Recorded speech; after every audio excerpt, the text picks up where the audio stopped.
G'day, Alan from World Acupuncture. Looking a little dodgy for good reason. I'm on day 4 of the quarantine. I've been a bit preoccupied with different events, just doing all the bits and pieces we have to do to adjust to our current scenario. Anyway, I thought this might be a great opportunity to show you what I'm doing for my sore throat.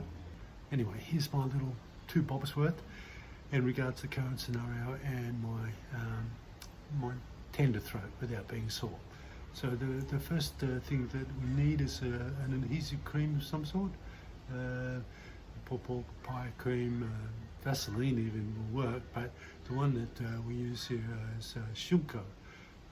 This is Purple Cloud ointment. It's from Japan and it's commonly used in the acupuncture clinics, moxibustion clinics in Japan as an adhesive to apply Tonetsugu or rice grain moxibustion.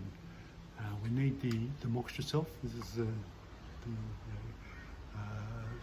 the fine grain gold moxa, as it's known, in a beautiful little box that was given to me by my personal assistant for 20 years, Andrea. And I've hung on to this. It's actually over 20 years, so I've probably had this now for 23, 24 years. It goes everywhere in the world with me. It's my little first aid kit. Incense, preferably a light. It works better that way. So I'm going to be applying 7 cones of rice cane moxibustion to Zahai kidney 6 for my tender throat. Hope you enjoy, and I hope you learn a little bit, and perhaps you can utilise it for yourself or your loved ones if they should start to feel a bit tender. So just a little insert from the original video that I recorded. I realised I hadn't clearly demonstrated the rolling of the cones, but you'll see my action there is not a lot of pressure at all. And this is the cone as it comes out.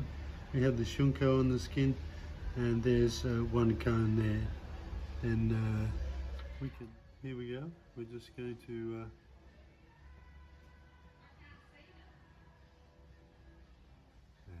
there we go. So we can control that burn with the amount of oxygen we allow. So I haven't actually put any pressure on that cone at all. But you'll see, if I just peel it back, you'll see that there's a little base. Just see underneath there that is just not quite burnt through. You can see that there now. So what we do then, if we're putting it on the body, is that we find our little bit of shunko there, and then I'm always holding the incense in the right hand. For those people who are left-handed, it might be the other way around. Again, you see the cone, and we have a plane landing above. Beautiful. Timing is incoming. Very few planes landing these days compared to normal. Again, we come in from the side of the cone, we light it, and we can control. You see, help control the burn. See? This is not a matter of putting my finger on and putting it out.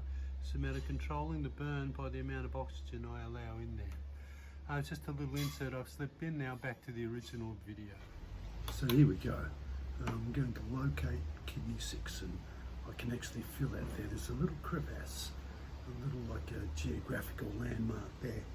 And I'm just going to apply a very, very small amount. You see, tiny amount of shunko or purple cloud ointment.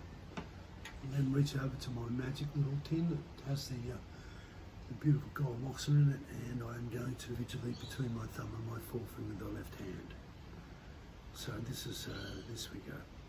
So we're applying the first cone, as you can see, to that very small amount of shunko. The less, the better. When you light the Tonetsugu cone, I find it's always better to come in from the side than to try and light from the top. Then you use see how I'm using my fingers to govern the amount of oxygen, so that the cone burns down under control. So I've been able to burn the majority of that cone out and left a little base in there for me to put on the next cone. So I'm going to do the 7 cones. That's usually it's a tonifying number, being an odd number. It's also, we can overdo it, especially on these types of command points. It's probably best to understand that Tornetsky moxibustion, traditional acupuncture, can be extremely powerful. The principle less is more can often apply. Okay, so this is number 3. This is warming the kidney yang, warming the kidney meridian, so that the tenderness in my throat will be remediated as a result of the fact that in this instance I believe the throat's a bit tender due to kidney yang deficiency. Even in the case of kidney yin deficiency, it can be very beneficial in harmonising the nutritive key in the kidney meridian and compensating for the little pool of heat that will appear in the throat as a result of kidney yang or kidney yin deficiency. Primarily, if you certainly know that kidney 27 is right there at the base of the throat, and this type of sore throat that I'm telling you about, or tender throat I'm telling you about, is the type that occurs in the lower part, down below the Adam's apple or the hyoid bone. This is when this style of moxibustion is very beneficial in warming the kidney. So we're looking and addressing the actual reason for the problem. We're not just topically applying the cone.